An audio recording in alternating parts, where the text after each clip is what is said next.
I'm Christine Merle with the Social Emotional Learning Center at Children's Institute.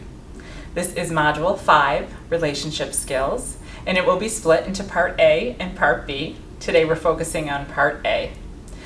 Like we have done in all the other modules, there is going to be a little symbol, a little light bulb, every time there's an activity for you to break and discuss and reflect, so look for that as we go through this module. We're going to start this module with a little bit of an activity.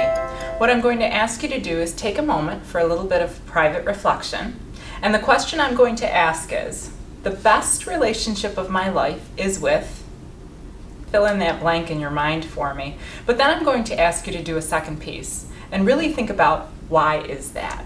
So take a minute to think about who that relationship is with and why, and then your facilitator will help guide you through sharing out that information.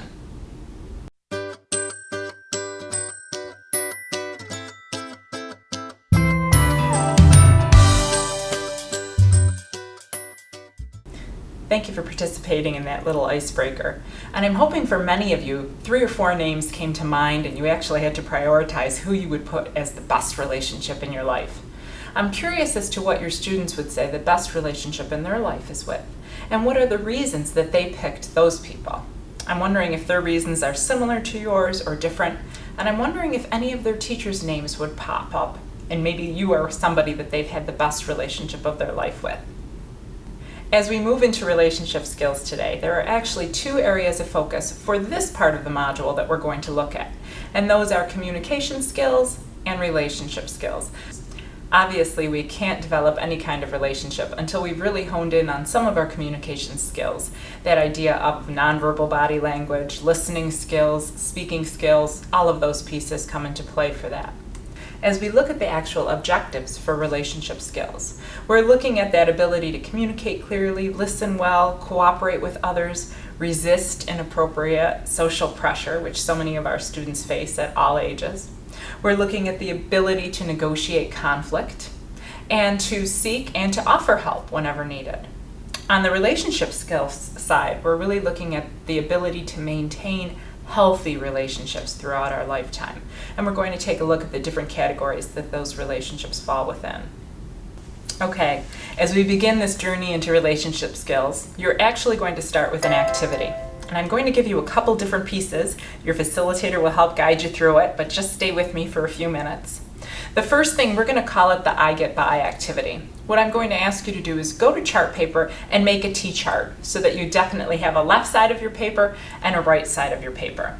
You're going to listen to a song, and as you listen to the song, not looking at a screen or a video, just listening, write down everything you're thinking or feeling, anything that song evokes in you in terms of a response. Write all that information down, and then your facilitator will play a second song for you. You will do that on the right side of the paper, and then have a conversation about how those 2 columns look differently. Your facilitator will really help report out on this activity. Before you return to your seats after completing it, there should be a gallery walk posted around for you so that you can stretch your legs just a little bit more. Read through that gallery walk. It is all related to listening skills and communication skills in one form or another. Read through all of those. You can have a short discussion on that as well and return to your seats.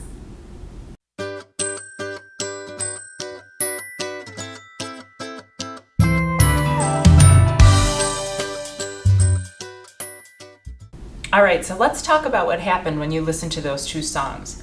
I actually use these songs as an example with my students in an ELA setting when I want to teach voice, because so much is transmitted in the voice of those songs. When you listen to the first version and it's the Beatles, often I'm hearing things or seeing things on chart paper written like happy-go-lucky, nostalgic, makes me feel joy, and it goes right along with those words. However, on the right side of the chart paper, we have the Joe Cocker version of I Get By with a Little Help. And oftentimes I see words like gritty, or passionate, or dark. It is amazing that even though the words in the language are completely the same, the tone used in the delivery completely changes the meaning. So I often think about that old example that you give where a spouse is sitting with their husband or wife and they say, "What's wrong?" and the other one says, "Nothing." The manner in which that nothing is delivered really lets you know. In the same way, you should have seen this with this activity, that the tone of voice, our body language, everything that goes along with the actual words delivers so much more of the message. This activity really drove it home with many of my students, and maybe you can use a similar activity in your classrooms as well. There are also 3 articles that we've included in this module as resources for you in terms of communication, and they are the top 10 facts about nonverbal communication, the most important body language signal for success, surprisingly, it's related to your posture, and lastly, that idea of your body language being tied to your creativity. So hopefully your facilitator will be able to give you those links or copies of those articles so that you can explore a little further on this topic. So as we look at the types of communication that we use every day, we have 3 main ones that come to the forefront. So we've got oral, we've got written, and nonverbal, those body language things that we're giving off. Hopefully you read many interesting facts as you walked around that room in that gallery walk related to that nonverbal language that we give, the way in which we sit, the way in which we use hand gestures, so many different things, not only just our eye contact or facial expression. So the question I'm going to ask you to think about for just a second, and actually write your answer in on the corner of a piece of paper, is what percentage of your day do you think you spend in communication of some sort? So everybody pick a percentage, write it down. 5, 4, 3, 2, 1. And your answer is actually 70 to 80% of your day. Now, I don't know if that accounts for the sleeping time or the not sleeping, but I talk in my sleep, so my poor husband is bombarded with my communication all the time. But we're looking at 70 to 80% of your day you spend in some form of communication with others. So it is so imperative that we really build those skills in our students and in ourselves so that the messages we're sending out are what we're actually intending. So I'm going to ask you to do a fun little activity now, and your facilitator will help with this. You are going to need to be able to answer 10 questions about listening. And depending how it's set up, it can be a little bit of a game for all of you to compete against each other. Your facilitator will ask you a question, and your team or table will actually come up with the percentage that you think is closest. More importantly, really think about what the answers are once you get them, and some of the disparities you're going to see between the questions, and what it means for you and for those little faces that are sitting in front of you.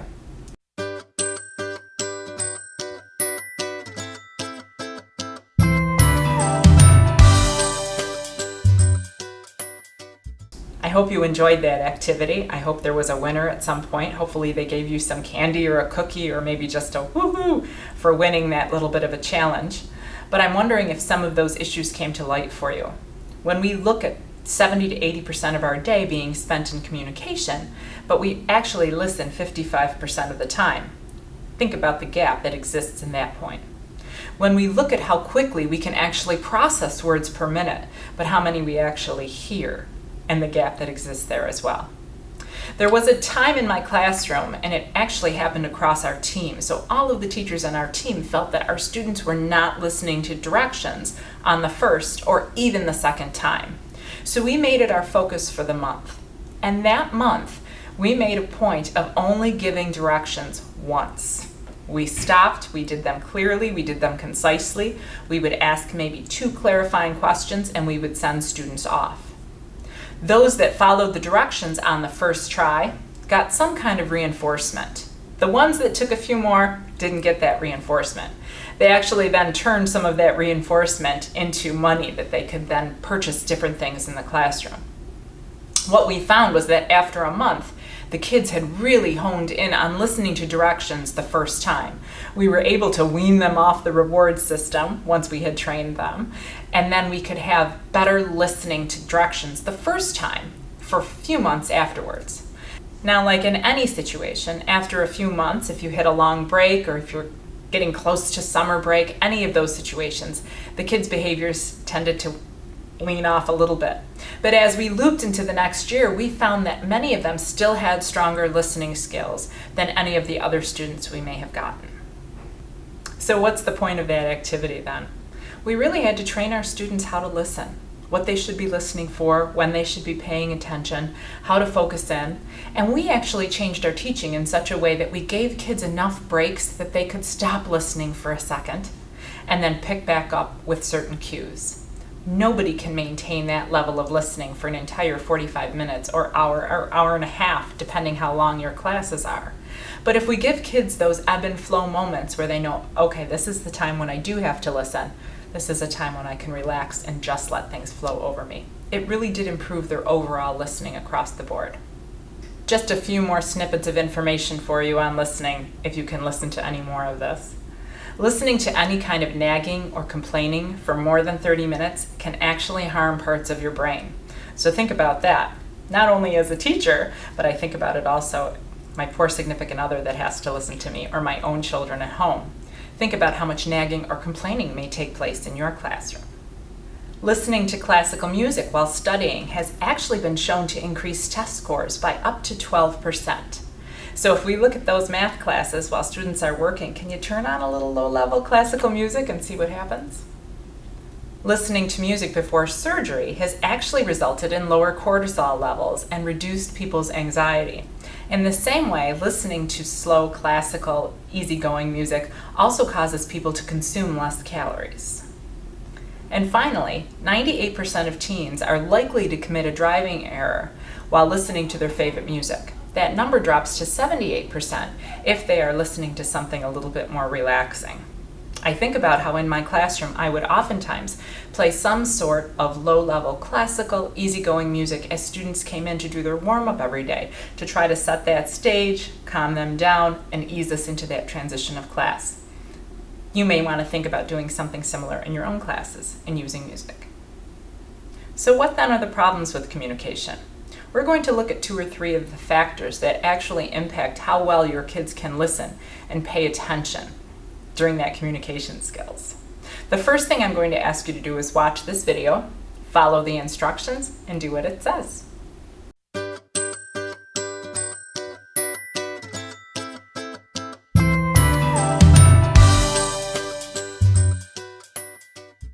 All right, how'd you do?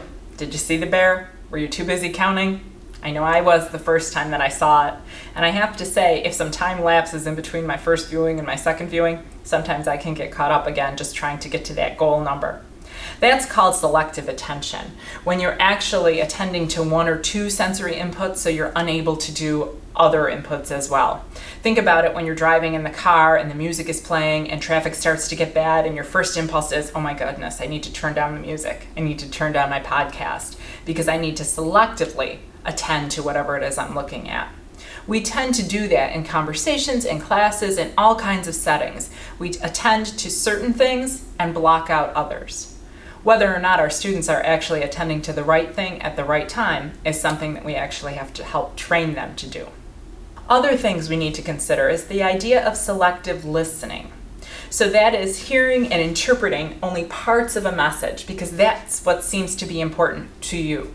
So oftentimes, have you been in a conversation with someone and you can almost see them thinking about what their rebuttal is going to be even before you finished your statement? When I ask my students to do a debate, I know sometimes that they're so busy worrying about what they're going to say that they're not really listening to what's being presented to them. They're just worried about their point or addressing or arguing. Really think about how we train ourselves to listen to somebody's complete statement, then process and respond. Or are we processing right while they're doing it so that we can have that immediate response? That all relates to that idea of selective listening. The last thing to think about when it comes to problems with communication is the idea of video deficit. How have we impacted students' ability to communicate because of the use of social media and technology? When we think about how many conversations take place this instead of like this, that we're not reading people's facial cues and we're not reading for eye contact or anything like that. The next time you're in a public setting, look at how many people are actually down communicating this way. I know when I ask my own two, why don't you just call the person and have the conversation over the phone? I continually am told, no, it's easier to text. But how much of that message can be lost? I think back to that Beatles and Joe Cocker. That text doesn't come across with tone or passion or how I feel about anything. It's just words. So video deficit is probably a very real thing for our students. Take a minute to discuss with either the people at your table or in a larger group how you think this video deficit is being applied to the students in your area.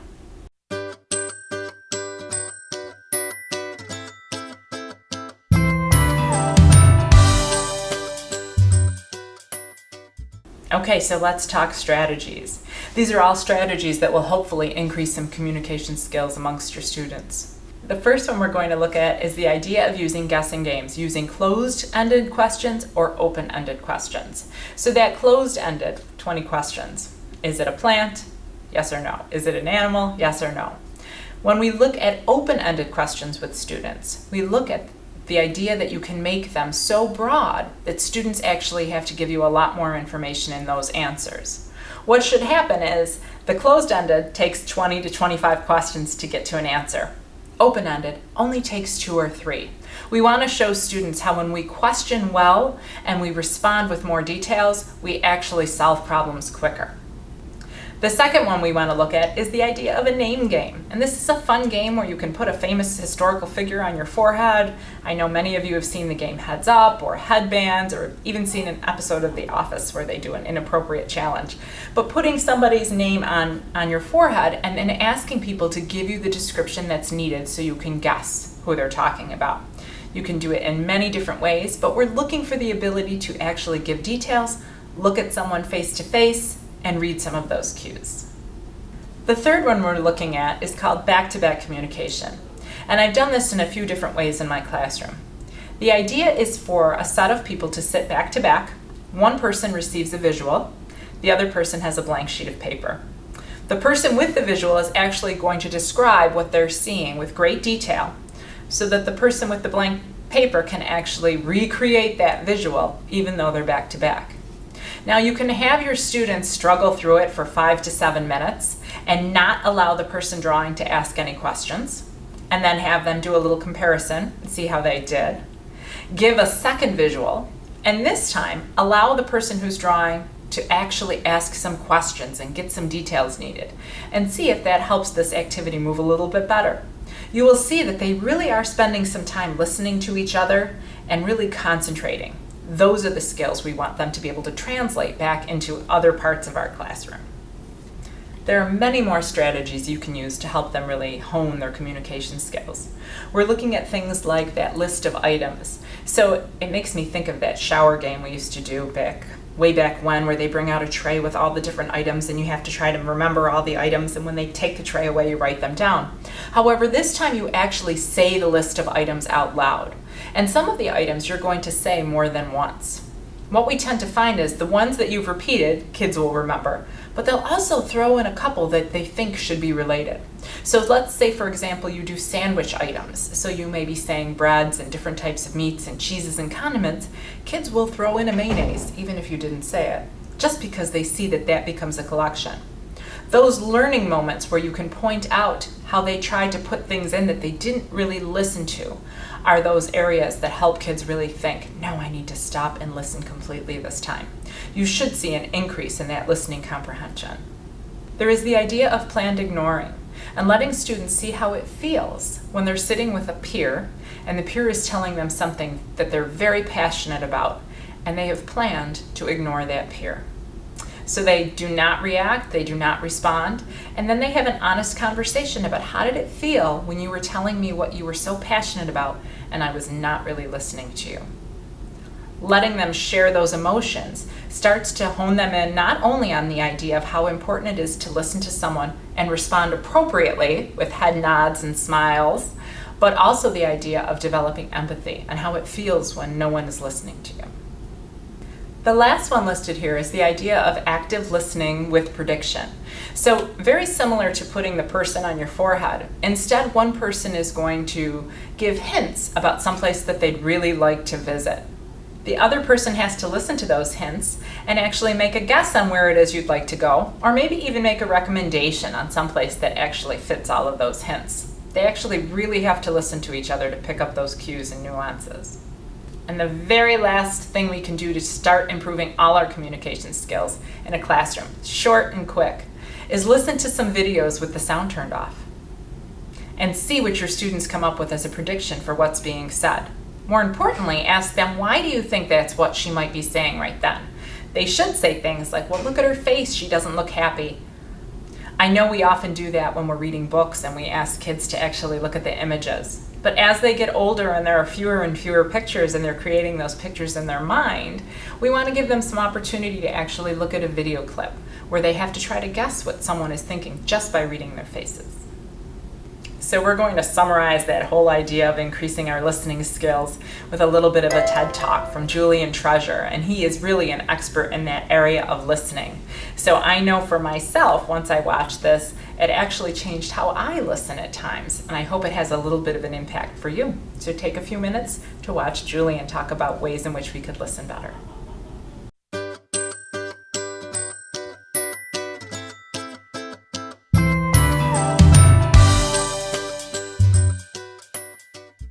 We spent a lot of time so far talking about the idea of communication skills because they are imperative to developing good relationships.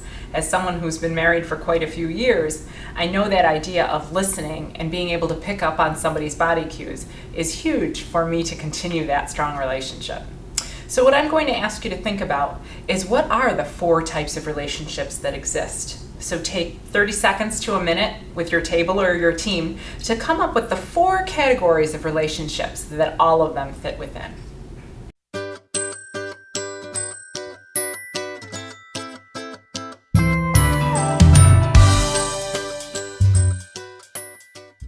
So here they are, those 4 types of relationships. I'm wondering how many of them you actually came up with, and hopefully your facilitator didn't have them posted anywhere that you could see them ahead of time.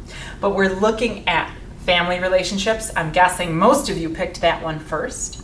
We're looking at professional relationships, those of you as you look around and you're seeing all your colleagues. We're looking at casual relationships, so your friends and your neighbors. And then we're looking at those romantic relationships that you may have in your life. I'm curious to think about, what would your students say are the 4 relationships that they have in their life, or those 4 categories? And I wonder who they would put in each of these categories. Where would their teachers fit? Where would their bus drivers fit? Where would be the cafeteria staff? Into which category would they put those relationships? And also, what skills do they think they need in each one of those categories? And are they different from one another?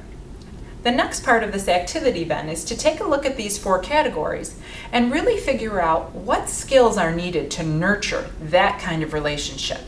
And I'm wondering if you're going to see a difference between family and professional, casual and romantic. Are the skills for the 4 going to be different? Are there certain skills you really hone in a family setting that you might not hone in a professional setting, and vice versa? And would our students know the difference between those? Your facilitator will guide you through this activity as you look at the 4 categories of relationships.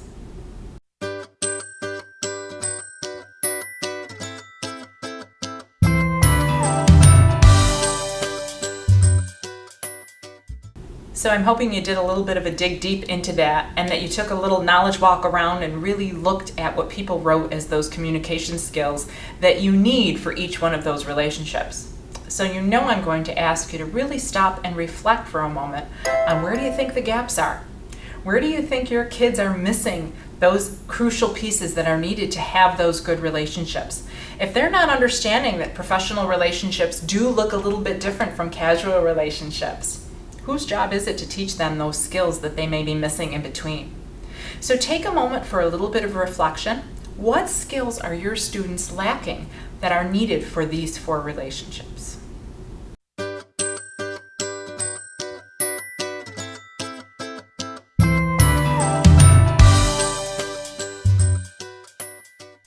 Hopefully that gave you a little bit of food for thought as we look at that Module B and that second part of communication skills, and as you review the things that we talked about today.